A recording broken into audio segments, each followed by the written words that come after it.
आप सभी का स्वागत है हमारे YouTube चैनल शिव शक्ति धारा पर। चलिए प्रारंभ करते हैं बुधवार व्रत कथा। समतापुर नगर में मधुसूदन नामक एक व्यक्ति रहता था। वह बहुत धनवान था। मधुसूदन का विवाह बलरामपुर नगर की सुंदर लड़की संगीता से हुआ था। एक बार मधुसूदन अपनी पत्नी को लेकर बुधवार के दिन बलरामपुर गया। मधुसूदन ने पत्नी के माता पिता से संगीता को विदा करने के लिए कहा। माता पिता बोले, बेटा आज बुधवार है, बुधवार को किसी भी शुभ कार्य के लिए यात्रा नहीं करते। लेकिन मधुसूदन ने नहीं माना। उसने ऐसी शुभ अशुभ बातों को न मानने की बात कही। दोनों ने बैलगाड़ी से यात्रा प्रारंभ की। 2 कोस की यात्रा के बाद उसकी गाड़ी का एक पहिया टूट गया। वहां से दोनों पैदल ही यात्रा शुरू की। रास्ते में संगीता को प्यास लगी। मधुसूदन उसे एक पेड़ के नीचे बिठाकर जल लेने गया। थोड़ी देर बाद जब मधुसूदन कहीं से जल लेकर वापस आया, वह बुरी तरीके से हैरान हो गया क्योंकि उसकी पत्नी के पास उसकी ही शक्ल का दूसरा व्यक्ति बैठा था।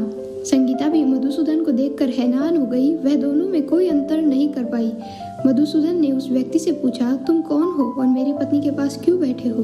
मधुसूदन की बात सुनकर उस व्यक्ति ने कहा, अरे भाई, यह मेरी पत्नी संगीता है। मैं अपनी पत्नी को ससुराल से विदा कर लाया हूँ। लेकिन तुम कौन हो जो मुझसे यह प्रश्न कर रहे हो? मधुसूदन ने कहा, तुम कोई जरूर चोर या ठग हो। यह मेरी पत्नी संगीता है। मैं इसे पेड़ के नीचे बिठाकर जल लेने गया था। इस पर उस व्यक्ति ने कहा, अरे भाई, झूठ तो तुम बोल रहे हो। संगीता को प्यास लगने पर जल लेने तो मैं गया था। मैंने तो जल लाकर अपनी पत्नी को पिला भी दिया। अब तुम चुपचाप यहाँ से चले जाओ, नहीं तो किसी सिपाही को बुलाकर तुम्हें पकड़वा दूंगा। दोनों एक दूसरे से लड़ने लगे। उन्हें लड़ते देख बहुत से लोग वहां एकत्र हो गए।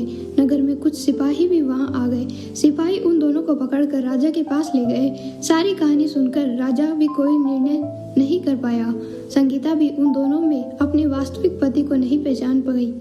राजा ने दोनों को कारागार में डाल दिया। राजा के फैसले पर असली मधुसूदन भयभीत तो उठा। तभी आकाशवाणी हुई, मधुसूदन, तूने अपने माता पिता की बात नहीं मानी और बुधवार के दिन अपनी ससुराल से प्रस्थान किया।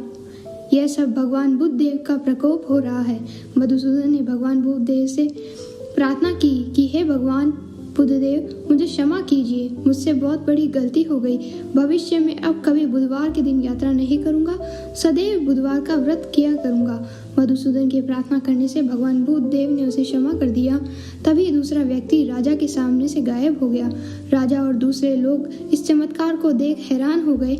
भगवान बुद्ध देव की अनुकंपा से राजा ने मधुसूदन और उसकी पत्नी को सम्मान पूर्वक विदा किया।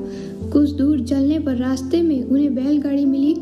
बैलगाड़ी का टूटा हुआ पहिया भी जुड़ा हुआ था। दोनों उसमें बैठकर समतापुर की ओर चल दिए।